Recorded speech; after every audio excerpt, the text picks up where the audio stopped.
For me, my focus is on getting this message across that anxiety is not a disorder, that anxiety, when it is understood, is a compass. And that's the basis of my approach. My guest today on the Ikigai podcast is Catherine Deeks Gnocchi. Catherine is a therapist, educator, whose work focuses on emotional well-being, self-awareness, and life satisfaction. Her approach draws on Ikigai, mindfulness-based psychotherapy, and evolutionary psychology. In June of 2025, she completed a Master's of Science in Psychology, researching the evolutionary roots of anxiety and empathy. Catherine is an associate member therapist at the International Mental Health and Counseling Clinic in Tokyo and the founder of Estibasho, where she helps people understand anxiety as meaningful information and cultivate emotional balance, clarity of values, and sense of purpose and belonging. And Catherine is a good friend and also one of my most successful Ikigai Tribe coaches. Welcome to the podcast, Catherine. Thank you so much, Nick. It's great to be here with you.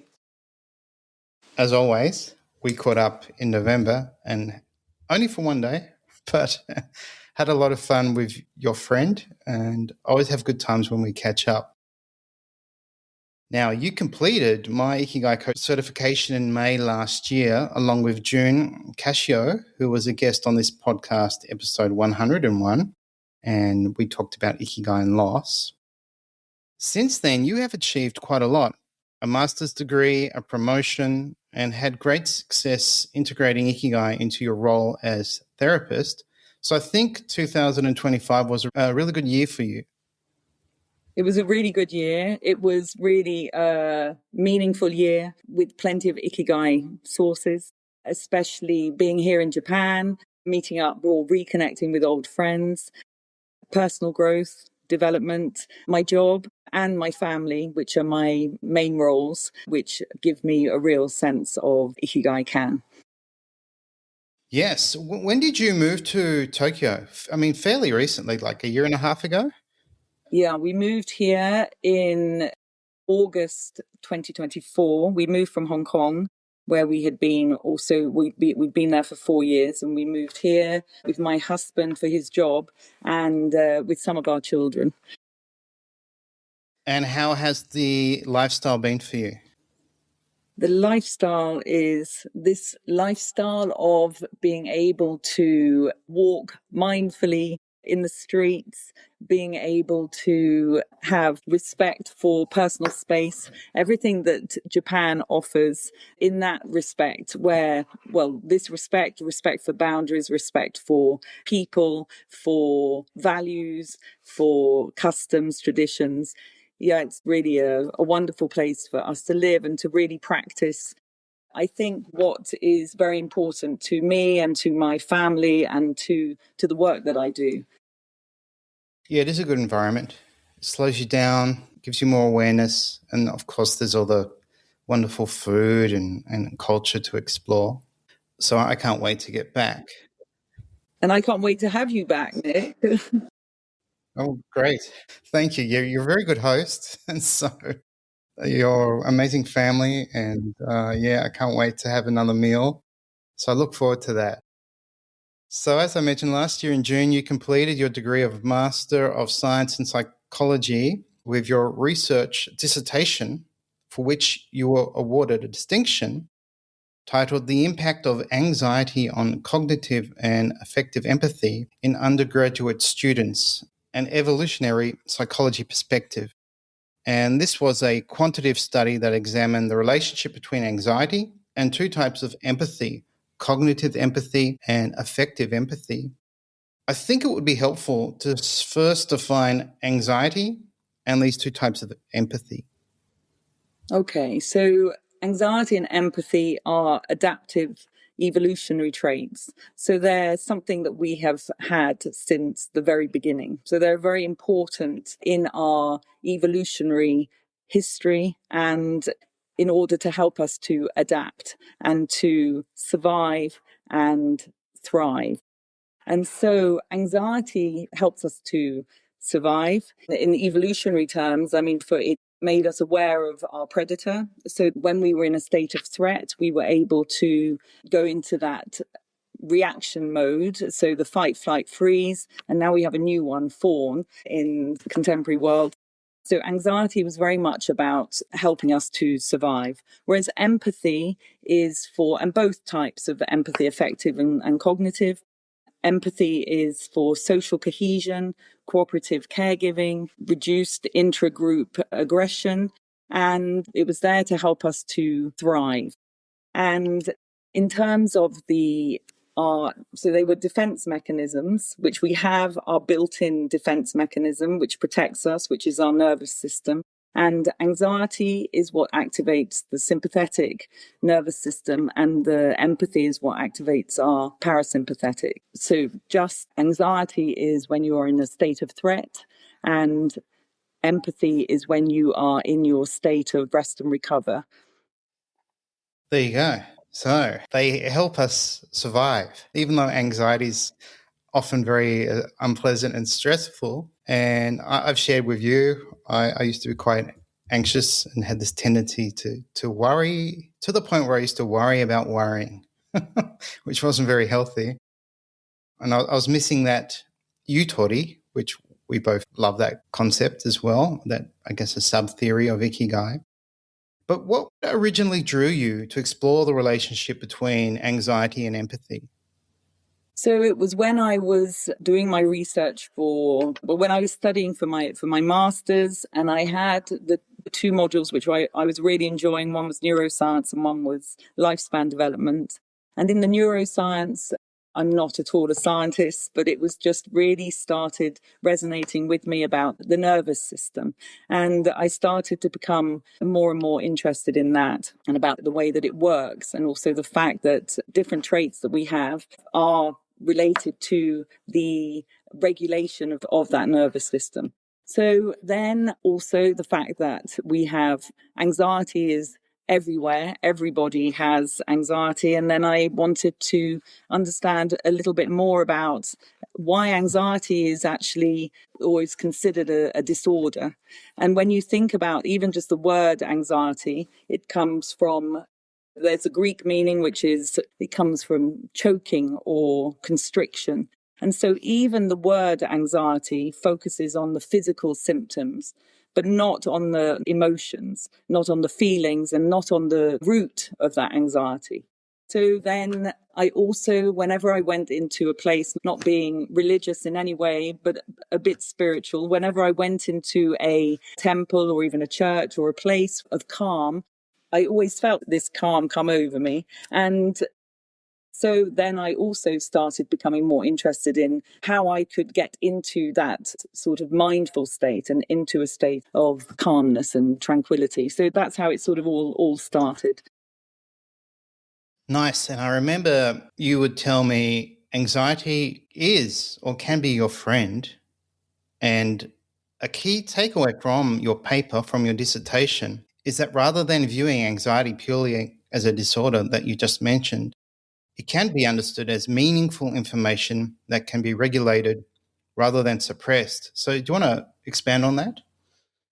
Yeah, so anxiety actually not even regulated, but when it's understood, then it can really be your friend. Because much like in evolutionary time, so anxiety is almost a construct. It's a word that we use, but anxiety, we can replace it with fear, being uncomfortable, having that gut feeling that something's wrong. And so anxiety, when you understand the causes or the triggers of it, then it helps you to decide how to react. And also it helps you to understand what to do. So, for example, when you are feeling anxious and perhaps you have got something like, for example, coming to this podcast, I knew that I wanted to have a good discussion with you. And so, of course, before it, I was feeling a little bit, there was a little bit of nervousness or whatever. And so, but I understood why that was. And so it's the same when we use anxiety, when we look at it, when we're more mindful of it, then it really becomes our compass and it really helps us as we go through life.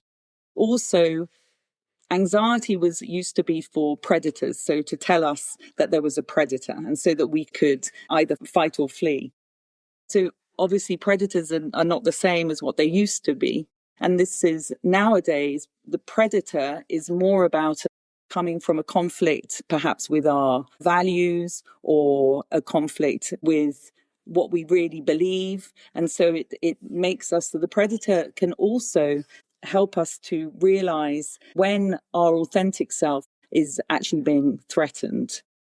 And so that's where also Ikigai or mindfulness, all of these practices which to help us to become more self-aware are really key in helping to befriend that anxiety. It is fascinating how the threat and the anxiety back in the days where there were predators was obviously very real. Like you could die if you didn't respond to this awareness and anxiety about your surroundings. And now it seems that much of our anxiety is forecasted and of our imagination, and definitely not life-threatening. Yet it impedes us at times and makes life very uncomfortable. So is it also of the mind, like it's just this imagination we have and this tendency to think, oh, things will go bad rather than things will go well?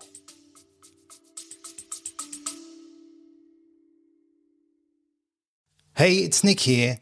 Do you want to become an Ikigai coach? The Ikigai Tribe Coach certification is the only program supported and endorsed by Japan's leading Ikigai experts. You'll learn authentic research, practical coaching tools, and join a global community of coaches making a real impact. Find out more at ikigaitribe.com. Now back to the episode.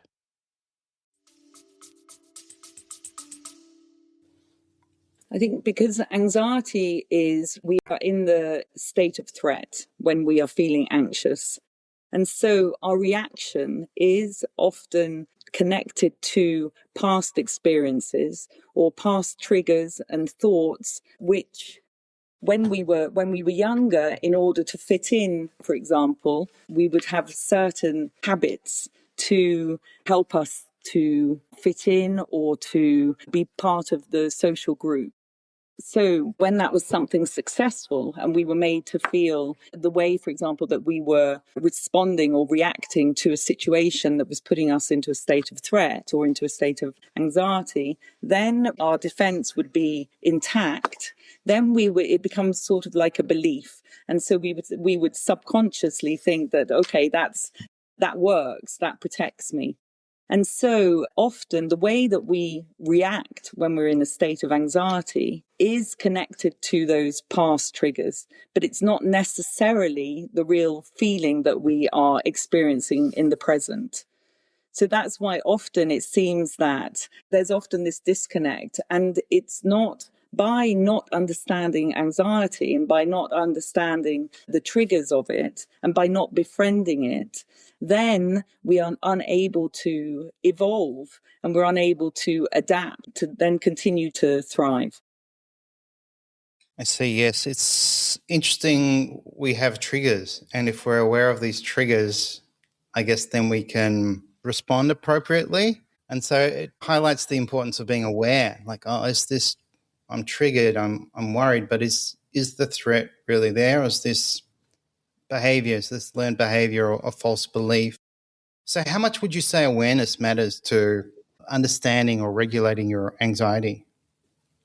I think it's the key. And I think it's self-awareness, because self-awareness, especially in terms of your values and your strengths. So something that we look at, for example, in Ikigai, or especially in the Kemp framework, in your framework, is where we start by looking at values, and where we, right from the beginning, we look at core strengths or character strengths. And then when we're aware of what perhaps is being threatened, then we can understand much better why we are feeling so anxious. And I think that because we have tried, because of all the social dynamics and just the world as it is now, where these evolutionary traits, the evolution didn't really predict so well the speed of what was going to happen, especially in these past at least 30 years, where there was all of this social media, where there was technology, there was everything that was going on, which is a real affront to our core values for many, many people. And where something like empathy, which is such an important trait, is somehow being lost in the whole mix of what's going on.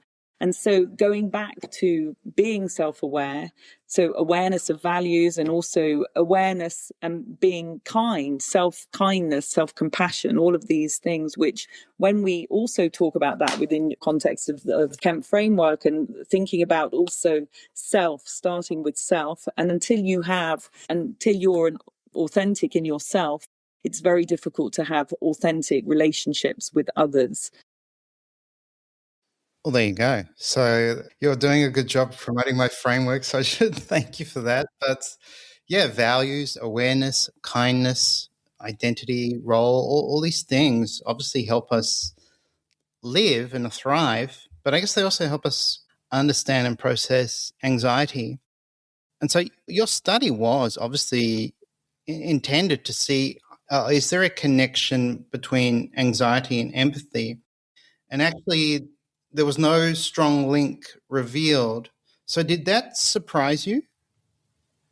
Not that didn't surprise me, because also the data set, because it was for a master's degree, so the actual data set was was quite limited, and also it was just in the UK, university students in the UK. So that didn't, I think, and also there's lots of other research out there that suggests that there is this link between anxiety and empathy. I think what was most surprising was that both seem, just from the study that I did, both seem to work independently of each other. But at the same time, within the university setting, both types of empathy as well as anxiety increase as the students go through their university education.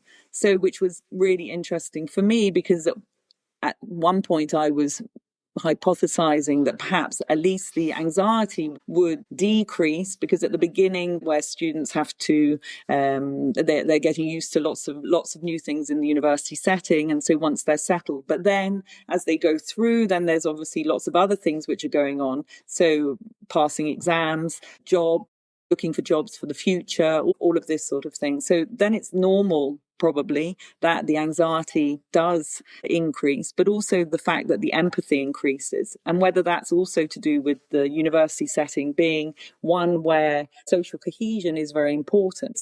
It's a very collectivist society, even within that mini society of the university setting. This is interesting. I was wondering if, because essentially you suffer from anxiety, and when you suffer, you have this understanding of what suffering is, and then you realize you would not wish this suffering upon other people.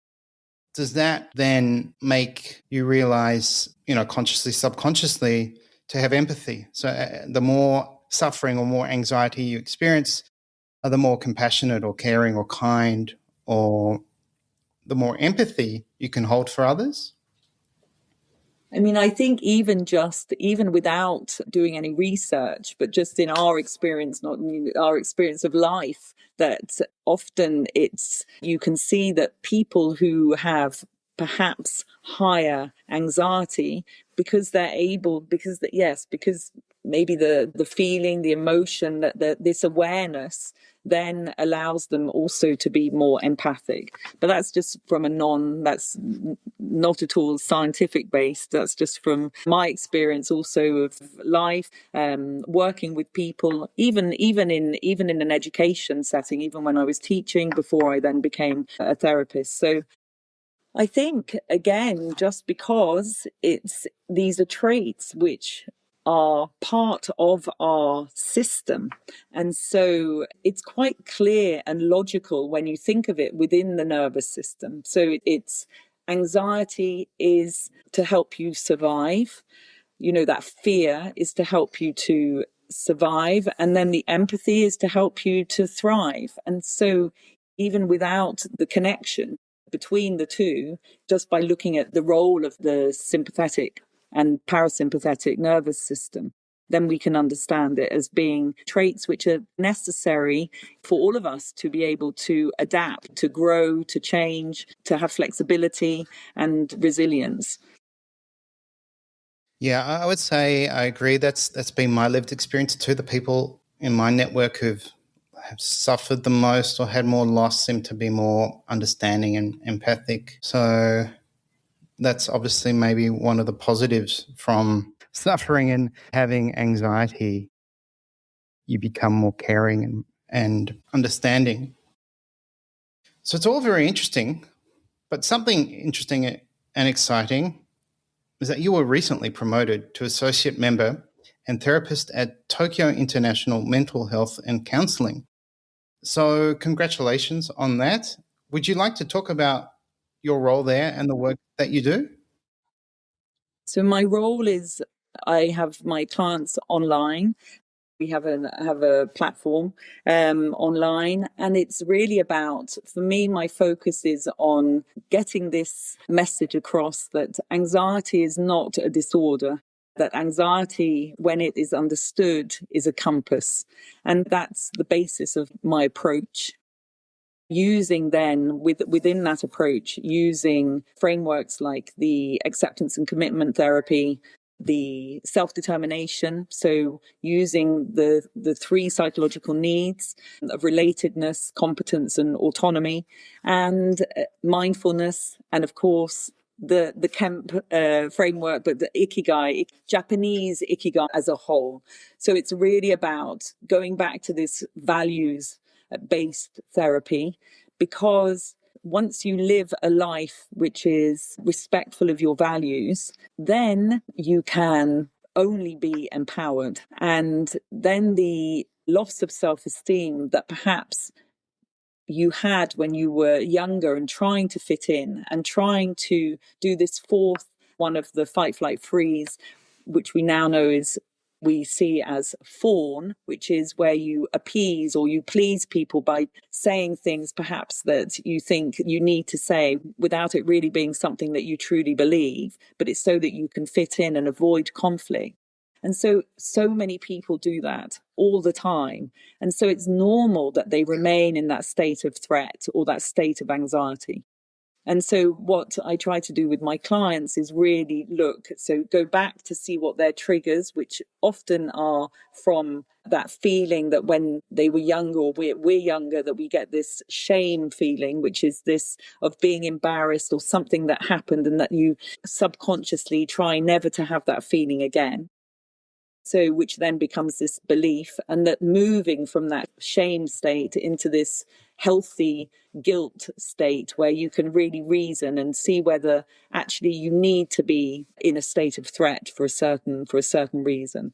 And so that's what it's really about, this message of being your authentic self, living in a way which is aligned with your values, and then your anxiety will be not the disorder which it has become very much known for.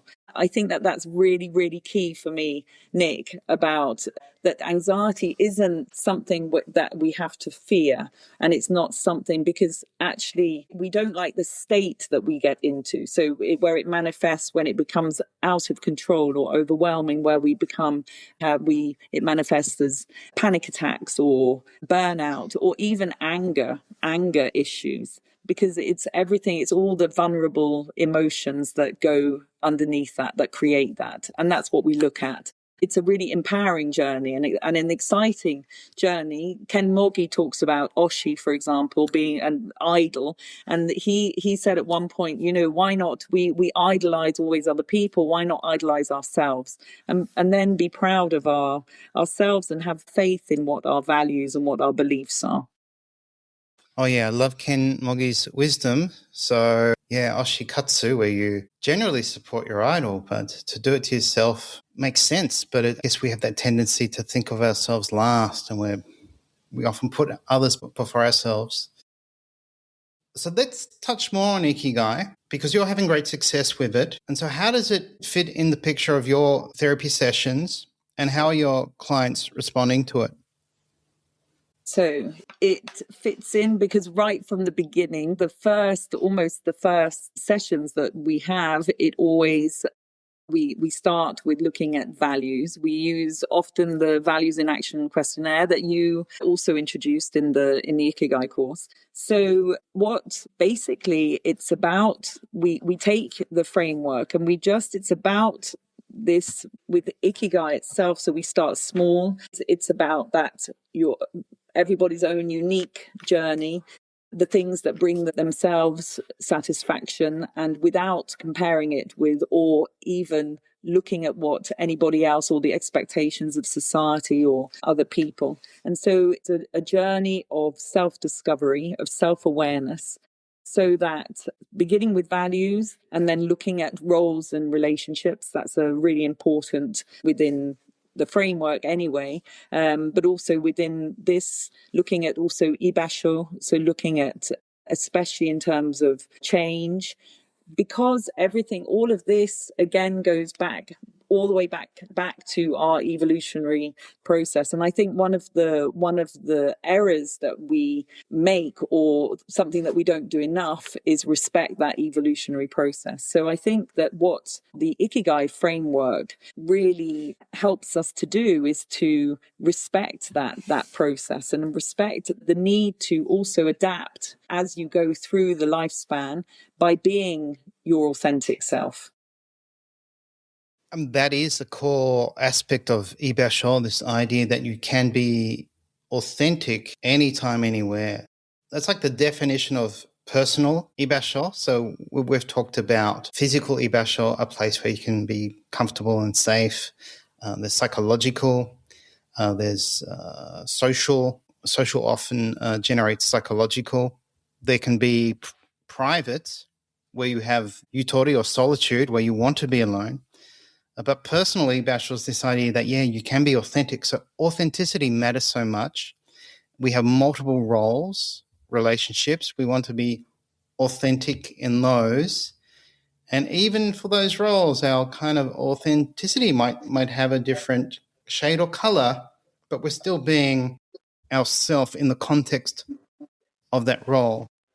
Because I know it might be becoming cliched, just be your authentic self, but it really does matter because that's what we want to be.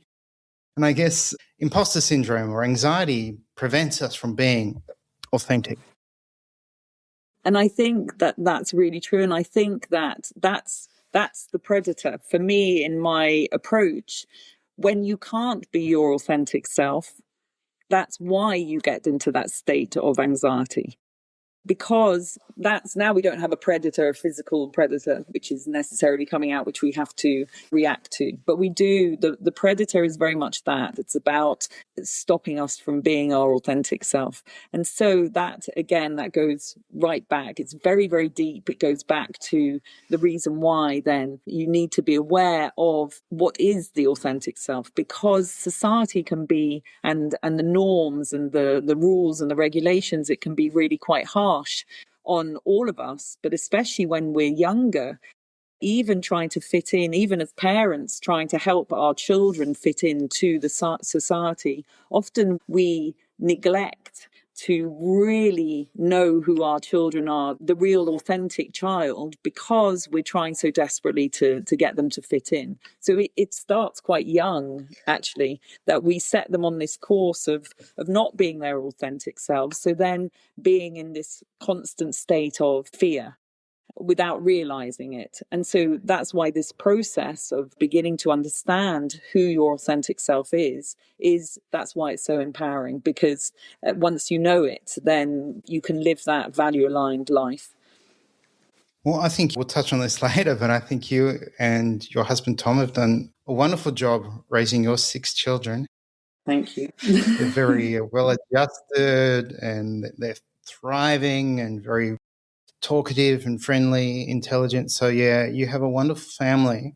But before we touch on your family, obviously a source of Ikigai for you, how are your clients responding to these concepts or terms, Ikigai, Ibasho, and Yutori?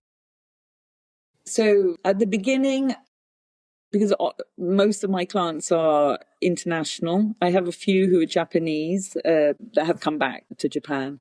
And so the international clients, they respond more. I mean, when we talk about Ikigai, when I talk about it as a concept in Japan, then it really resonates very strongly with them.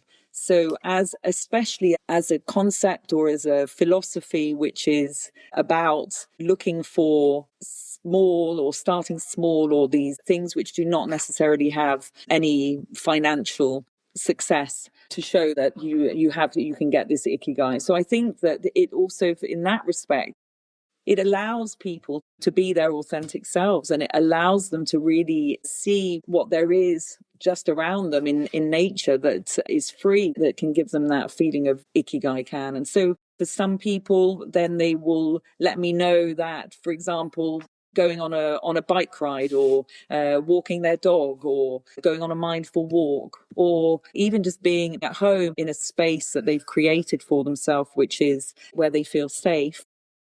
Those are things which they hold very strongly, and that for them, it's very important. So I think that, Ikigai in this respect, and the Ibasho, is something that everybody can have in their life.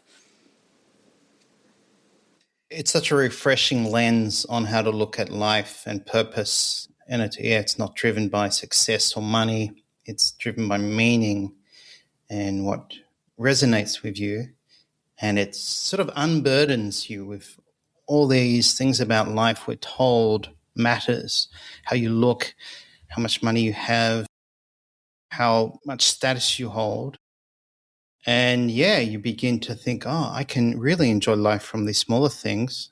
And it's surprising what small things can generate this feeling that life is worth living. My son will kill me for saying this, but just before, went into his room and we were having a chat, and he sort of just grabbed my hand and we sort of held hands for, 10 seconds. And I said, this is what it means to be connected to my son. And when that happens, you think life is wonderful. So it doesn't take a lot to feel that life is worth living. We seem to put so much pressure on ourselves with extrinsic value that we're missing the intrinsic, which really matters, such as family, friends, food, fun. They were words that came to mind when I was thinking about your Ikigai. And you have family, friends, food, fun. And I've had the pleasure of meeting your family, all of your children except for one. So, and obviously meeting your Tom, your husband Tom, and your dog.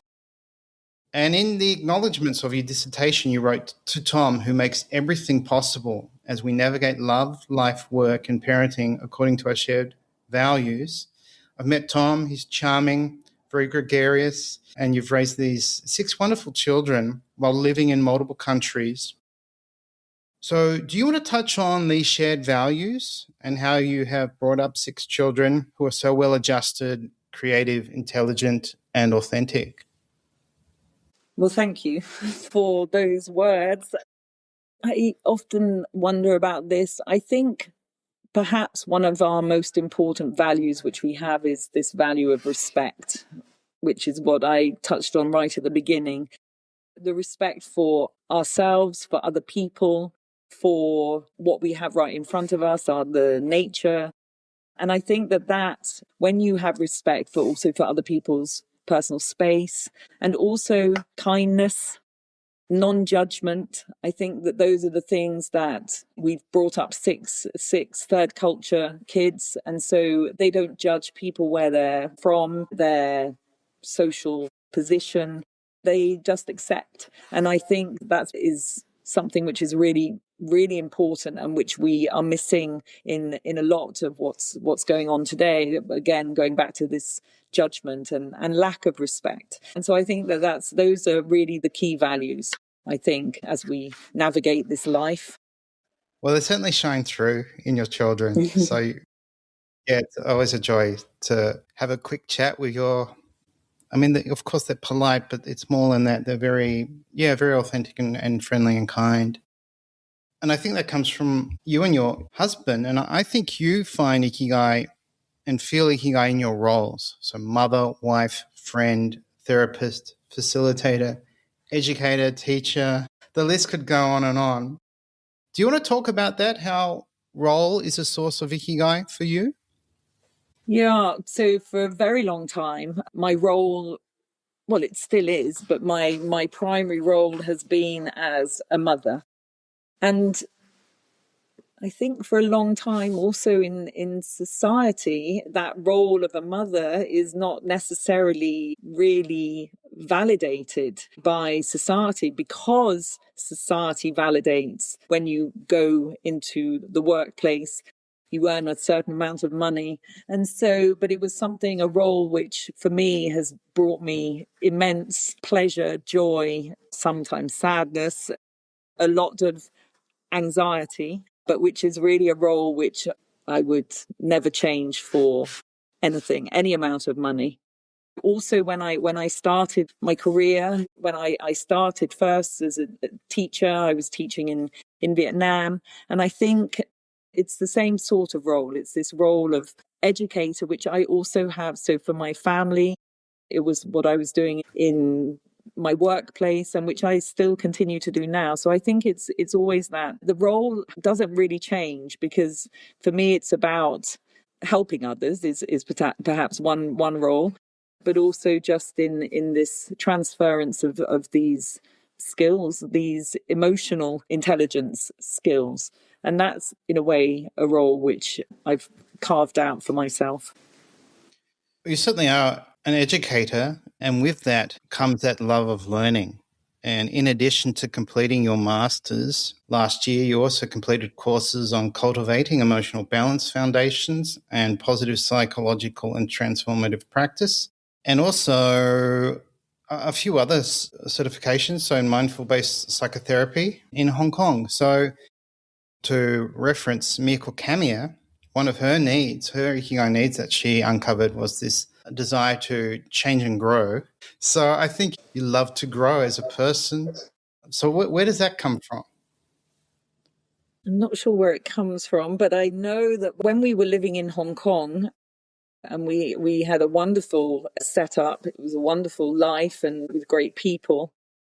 But I couldn't quite find my role. It was the first time that my children had started leaving home and going to university. And so my role was beginning to change.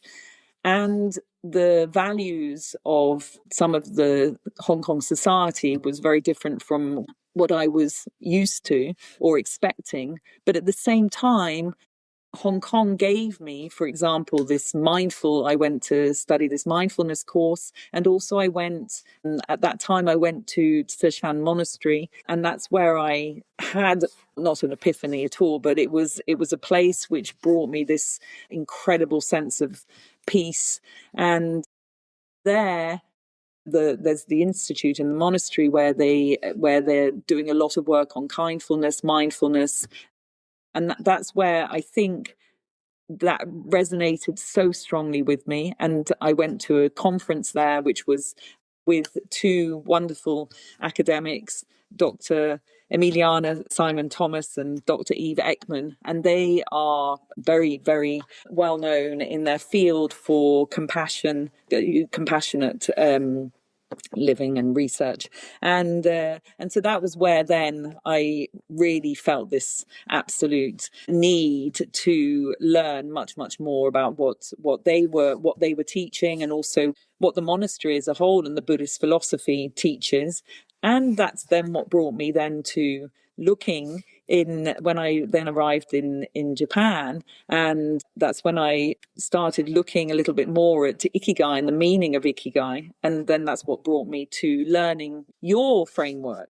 So I think that's where it comes from, because when something resonates so strongly, then it just pushes me to want to learn much more. And it's when I then become really convinced by something, probably that's where it's from. You want to dig deeper. Yeah. Yeah. I found that true of myself. If something fascinates me, naturally you want to get into all the details and go deeper. But you balance this out, I think, with your love of entertaining. And I was going to ask you, how did that party go on Boxing Day? So Boxing Day, that's always been our tradition every Boxing Day. So Christmas Day is always about family, and then Boxing Day is always about having the leftovers and more with family and friends. So this year we had more, we had colleagues as well. And yeah, it's just a time to be able to connect together where everybody can just be who they want to be. It was next year, perhaps, Nick, you'll be able to join us.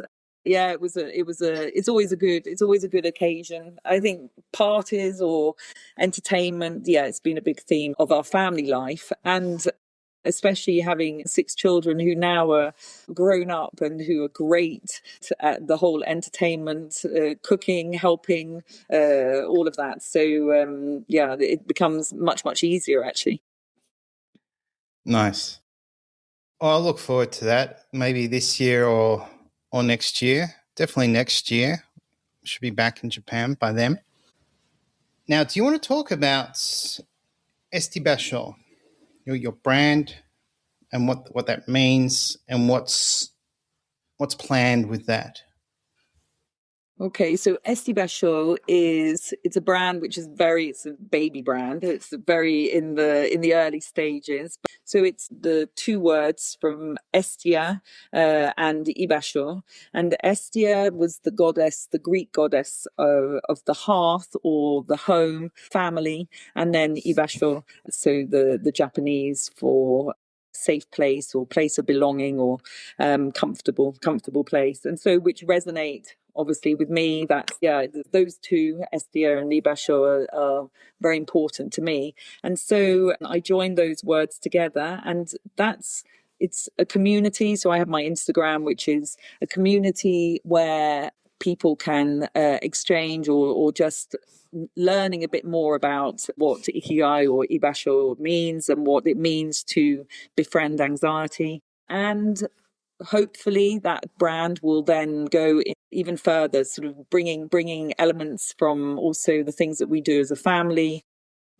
Well, we have products like we have our home in Italy where we have olive oil, which we produce. And so that eventually to have not just, products, which will then be part of this whole Esti Basho wellness. And then to start also to do, once we get back to Italy, to do some more things there related to this therapeutic journey. Love it. You gifted me some of your wonderful olive oil. I've been enjoying that. So yeah, you have a lot of Ikigai in your life. You do, with family, friends, food, fun, connecting with people. And I'm really glad we connected. It's weird. I feel like we've been connected for years, but it's probably only been, I don't know, like a year. So it's a wonderful friendship. And there are these two mantras that now I remember and from time to time think of that you've shared with me is anxiety is your friend and thoughts are not facts. So thank you for sharing those with me. They've been very helpful. I'm glad. Yeah, they're great. They're great, especially anxiety is your friend, and also thoughts are not facts because because thoughts and feelings go hand in hand, and so but often thoughts are in the past, but then the feeling that we're having is in the present. And so if the thought is in the past and it becomes a fact, then the way that we feel, especially if it was a negative thought, then the feeling that we have in the present is negative. And that's what I think also this journey is about. I mean, what Miyako Kamiya with growth, I think it's also that when you take anxiety in the way that this evolutionary trait, and evolution is about adapting and being able to change. And I think that's in the end, it's not, when this process is not about changing who somebody is, it's just about changing the reactions. And so we don't use anymore those habitual reactions, which we have in the state of threat, but that we change to respond mindfully, which we have in that state of peace when we activate our parasympathetic nervous system. So that's also with that in those two mantras as well. It applies to that transformative process. It seems to take us back to awareness, to be aware, okay, this thought is not a fact. Is it really true? Because these, as you said, these thoughts are generating these feelings. And then it feels real. But it might be based on a false belief so it's fascinating how it seems to come back. If we can be aware in the moment, we can question things and then maybe make a more informed decision or just feel less anxious. You're very kind. So I thought we could end with this word, kindfulness. Do you want to share what that's all about? Yeah, so this is also something which is coming from Soshan Monastery in Hong Kong, and with these professors, these academics who I mentioned. So it's just about taking kindness and mindfulness and putting them together. And so it's about a journey of being present, so being mindful. And when you're present, you can be kind to yourself and to others, because when you're mindful and present, you are in that state of relax and recover, and where social cohesion and is something, or not just social cohesion, but everything that goes with it, that nurturing, that time where you can pause. And so that mindfulness with kindness goes really, when you put it hand in hand, it goes really, really very far to creating a society which can thrive. I like it. So maybe that's the message we can leave with our listeners, thinking about this kindfulness, this mindful, kindful approach to living, and especially of yourself, I guess, is the message, right? And also because we stopped being very good at self-soothing. We became really, really good when we were regulating our emotions, or this, and protecting ourselves. We became very good at self-criticism, but not so good at self-soothing, or for giving ourselves a break. And so I think that that's what this promotes, that, so that you can, instead of just, it's less about emotional regulation. It's about emotional awareness, where you can also give yourself a break by saying that perhaps you're being too hard on yourself. So be a bit kinder on yourself as well. I love it. So let's all do that. Be kinder to ourselves. And if anyone would like to reach out to you or work with you, Catherine, maybe in Tokyo, in Japan, or outside, where can they find you? Where can they reach out to you? So on my Instagram, there's the Esti Basho Instagram, but also on my LinkedIn and on your website, and also on my work website as well. But I think that those are plenty, even just starting with your website. Well, we'll put all those other links in the show notes so people can reach out to you and find you and maybe have a chat with you. So as always, it's good to touch base, and I'll probably see you in May. So that's something to look forward to. Absolutely. Thank you so much, Nick. Well, and thank you, because I mean, really, this journey wouldn't have been the same if I hadn't found you and met you and started really learning about all of these approaches that you and these philosophies actually that you teach us about. So thank you. Thank you. It's a wonderful journey to share with you, and I'm looking forward to what we'll share in the future. Brilliant. Thank you.